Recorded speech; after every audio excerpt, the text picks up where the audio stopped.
Loads, magbuhat ta ninyo og miniature nga traffic light nga controlled by Arduino microcontroller. LED lang atong gamiton kay gagmay ra man eh. Pero di gyud mawa ang red, yellow ug green. Mao nay bida nga color sa traffic light. Ug napod tay 7 segment para sa atong countdown timer. Kaya ka traffic light naman sa nay timer. Pero gamay ra na to ha. Og short sa dan time ani kay miniature man eh. Kay load na natin nag-program. Ato na i-upload para magana tong circuit. Kay need mo na sa Arduino nga naa siya program naka-install. Mao na ready na siya. Nag-countdown na. Nakita na mo ni green, yellow, red.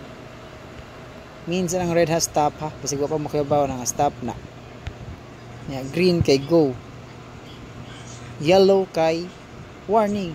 Ano ya, maurat to. Salamat ka sa paglantaw.